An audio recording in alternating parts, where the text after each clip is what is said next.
You know, it's funny when you think about it, music videos weren't exactly invented by MTV. No, not at all. I mean, loads of major bands in the 70s, your Beatles, ABA, they were already making these short films for their songs. Right, they were experimenting, but there wasn't really one single place to see them all. Exactly. No dedicated channel. And, well, that's where our story really kicks off today. Right. So today we're taking a deep dive into the whole MTV phenomena. Yeah, but not just the timeline, right? We want to get into the history, the societal impact, how it changed things. Definitely. Society, culture, even the economics of the music business and, the business decisions MTV itself made. It's a huge story. It is. From that initial kind of revolutionary idea of 247 music videos to, well, what many people know it as now with reality TV and everything else. It's quite an evolution. So before that iconic logo first appeared, what was the climate like? What allowed MTV to even happen? Well, back in the 1970s, you definitely had music on TV. Shows like The Midnight Special here. Top of the Pops in the UK. Exactly. But those were mostly live performances.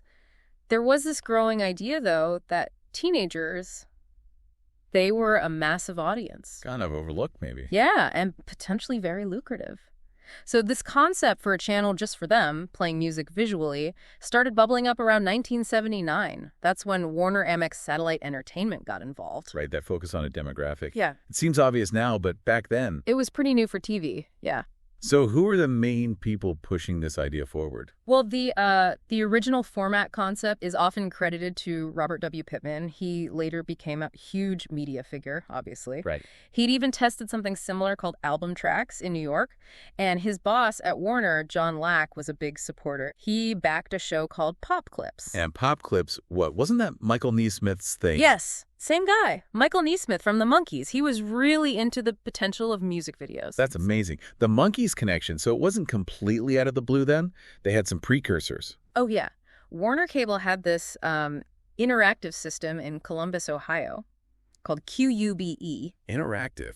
How? Well, they had a show on it, Sight on Sound, where viewers could actually vote for the videos they wanted to see next. Wow. Okay, so that audience participation idea was there early on. Definitely. Probably gave them some confidence that this could work on a bigger scale. Okay, so August 1st, 1981, launch day.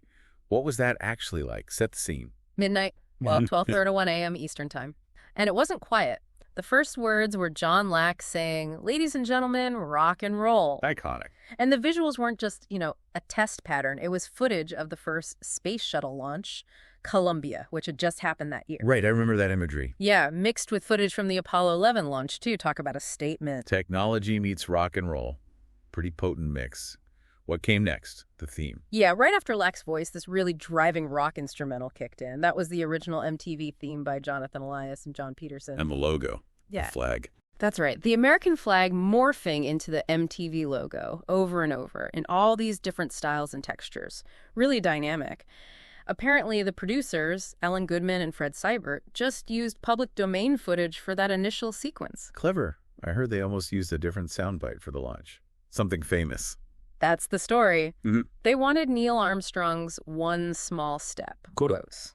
But apparently, there were issues getting permission to use his name or voice, so they ended up using just a simple beeping tone instead. And a little detail, a shortened version of that shuttle launch countdown actually ran at the top of every hour. Really, for how long? For years, actually, until early 1986.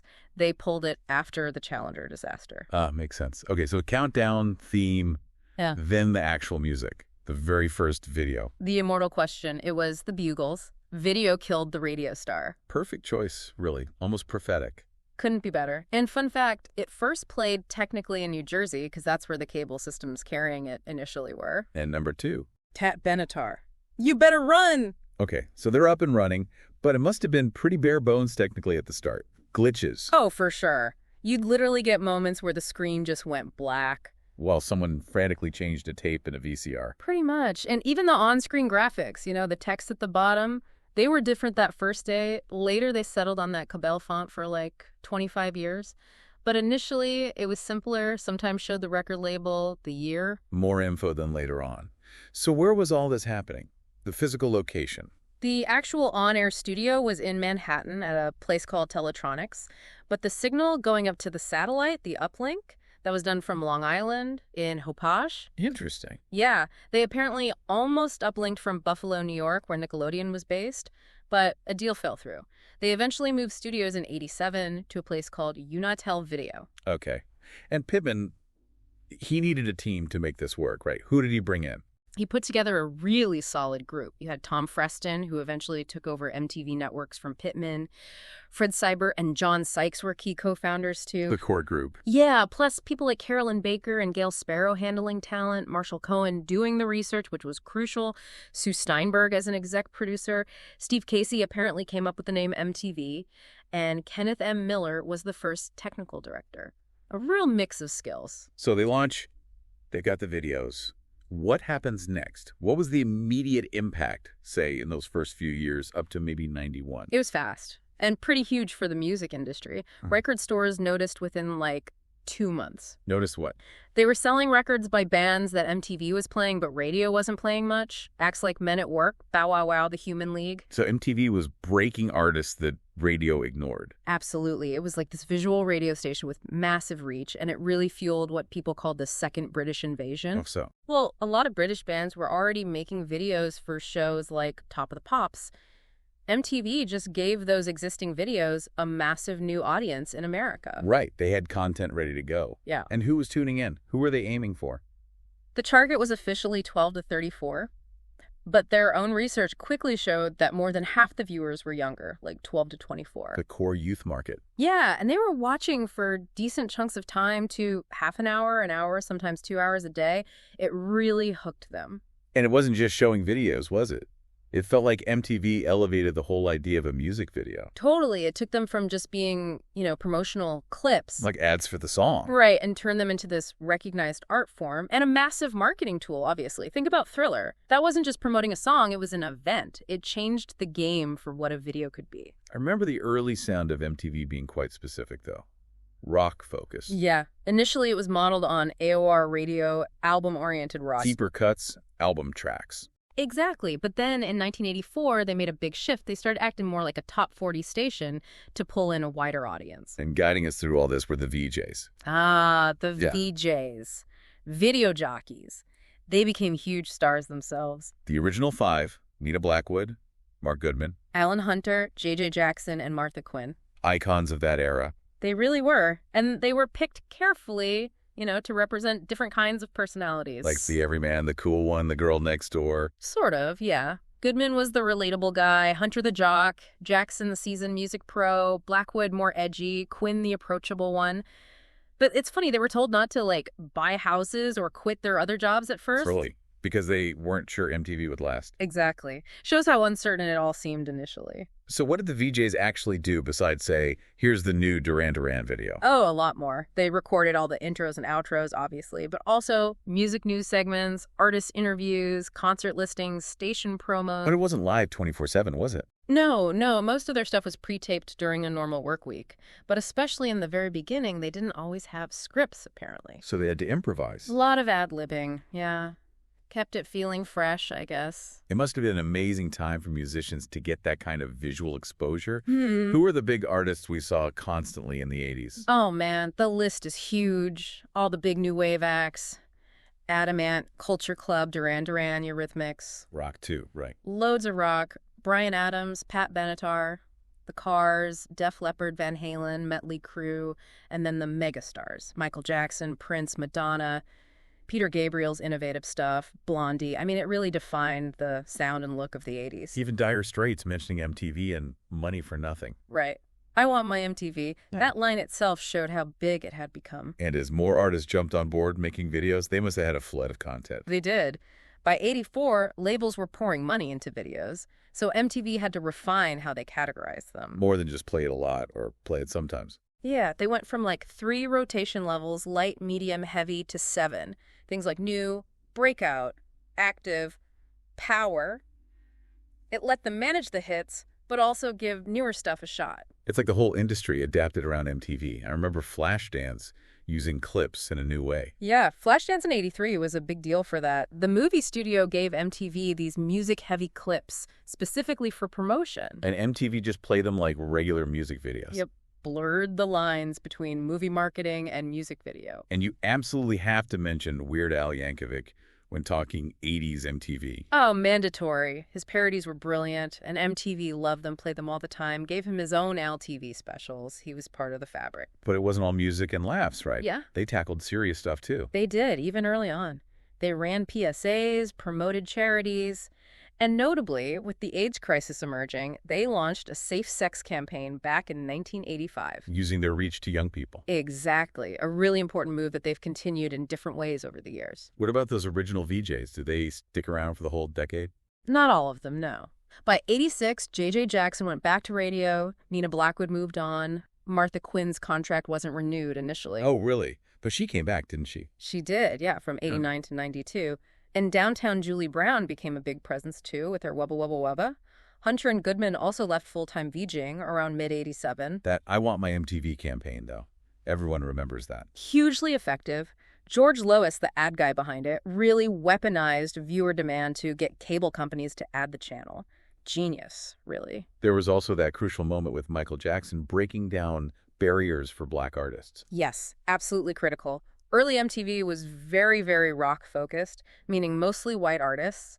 The story goes that Walter Yetnikoff at CBS Records basically forced their hand. How? He threatened to pull all CBS artists, Springsteen, Cyndi Lauper, everyone if they didn't play Michael Jackson's Billie Jean. Wow. And it worked. It worked. Billie Jean got played, and it really opened the door for more diversity on the channel, a major turning point. And then came Thriller. Game changer.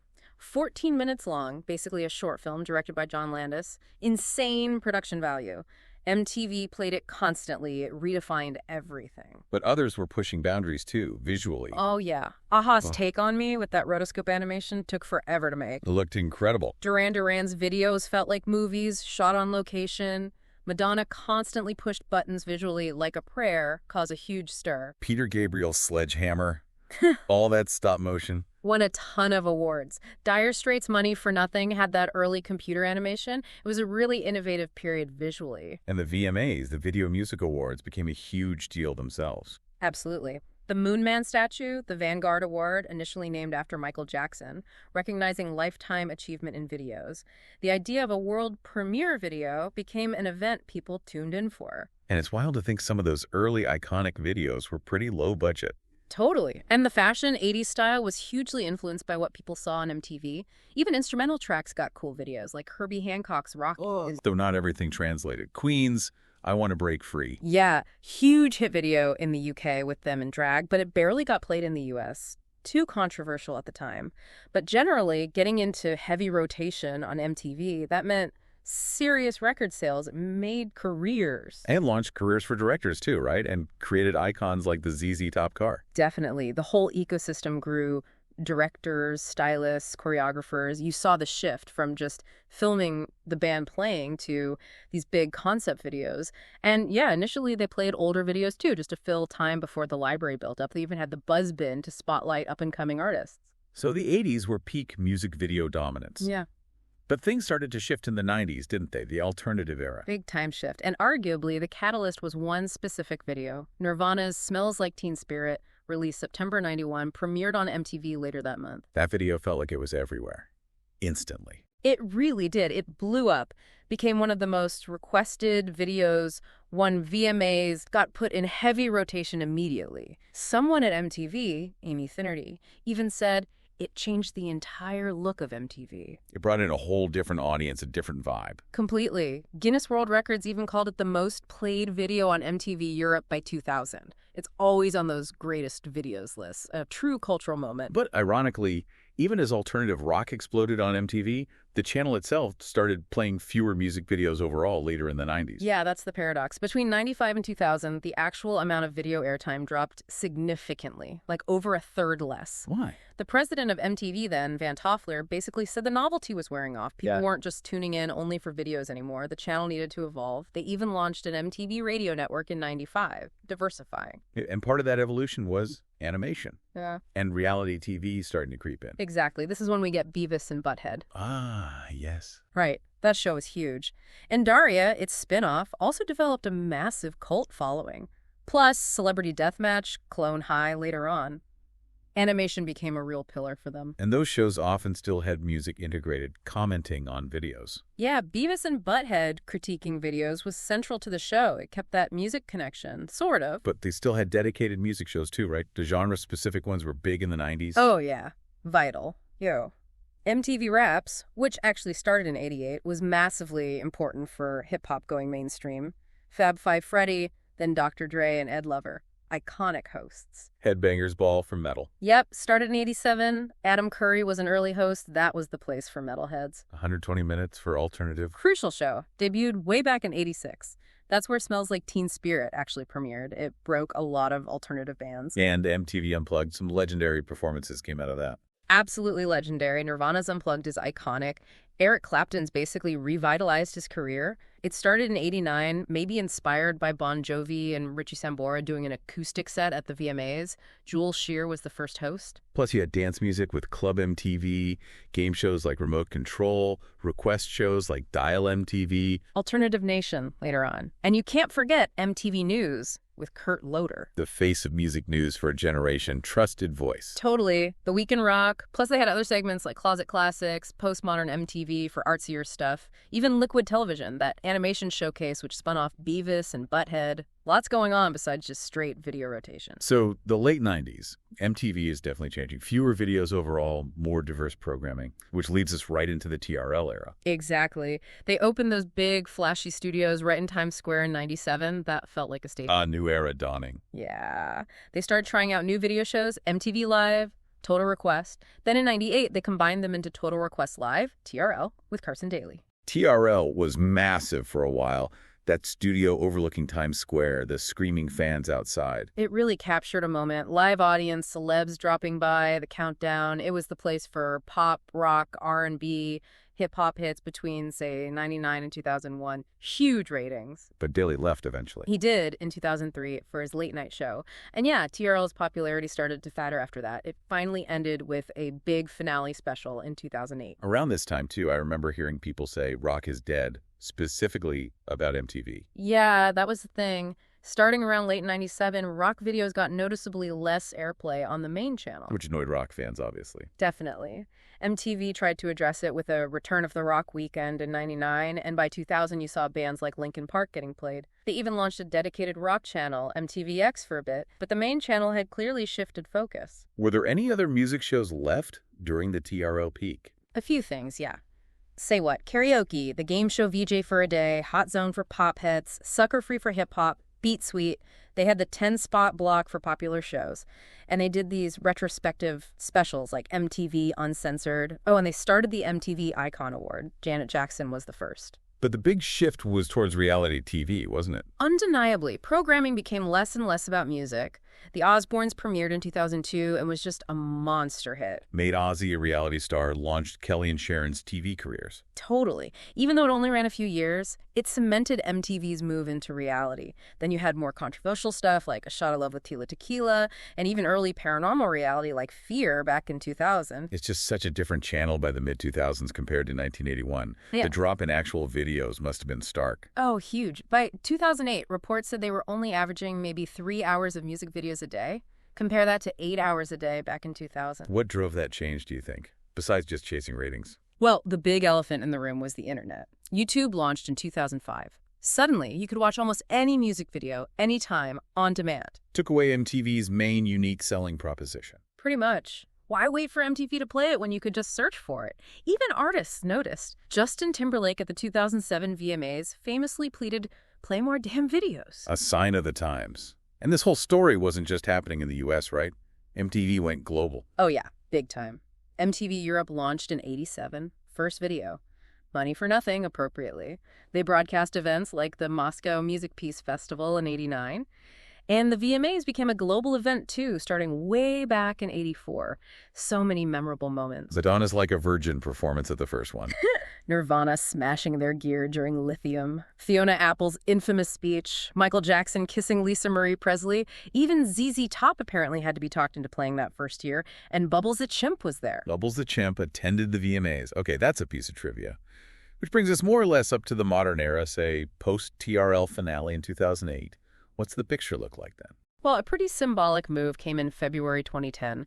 They officially dropped the music television tagline from the logo. Acknowledging reality. Pretty much. They still premiere videos sometimes online or on TV, but music programming overall kept shrinking through the 2010s. And reality TV just kept growing? Dominated. Jersey Shore debuted in 2009 and was a ratings juggernaut. Controversial, sure, but huge. Led to the whole Global Shores franchise. There was even talk around then about making MTV more socially conscious for the Obama era, though reality largely won out. Did they try any new music formats after TRL ended? Some experiments, yeah. FNMTV with Pete Wentz for a bit. They launched an early morning video block called AMTV, later Music Feed. Unplugged came back again in 2009. Shows like 10 on Top, Hip Hop POV popped up. And they still responded to big music events, right? Artist deaths. Oh, definitely. When Michael Jackson died in 2009, they cleared the schedule, played hours of his videos, ran news specials, covered the memorial live. Same thing for Whitney Houston and Adam Yauch from the Beastie Boys. Those moments showed the music legacy was still there. Was there ever a push to bring music back more prominently? There was talk. In 2016, a new president, Sean Atkins, announced plans to restore music programming. That led to more Unplugged episodes, a live music show called Wonderland.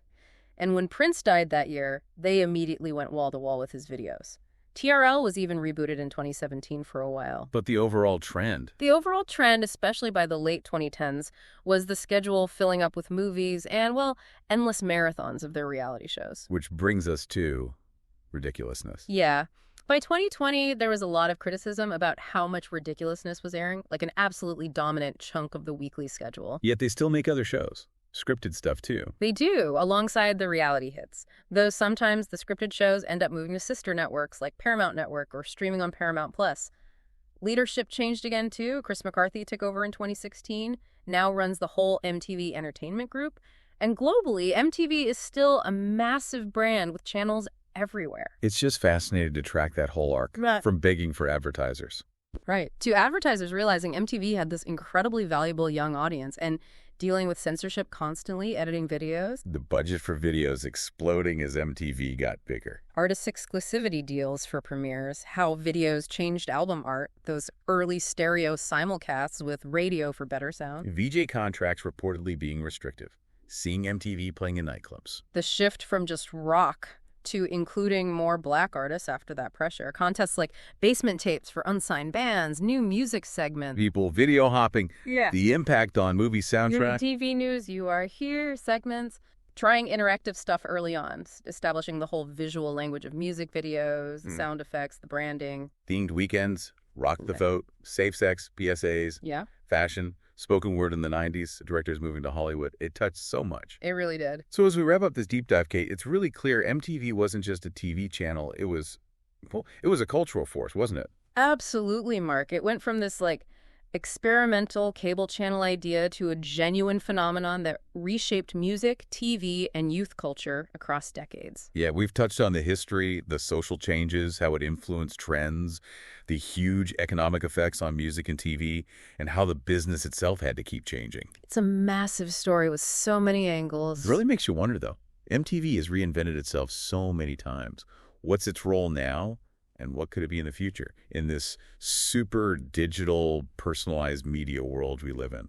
That's the big question, isn't it? Could we see music videos become central again, maybe in some totally new way? Yeah. It's definitely something to think about. Indeed it is. Well, thanks for joining us, everyone, for this look back at the story of MTV. Yeah. Until our next deep dive, keep seeking out those histories.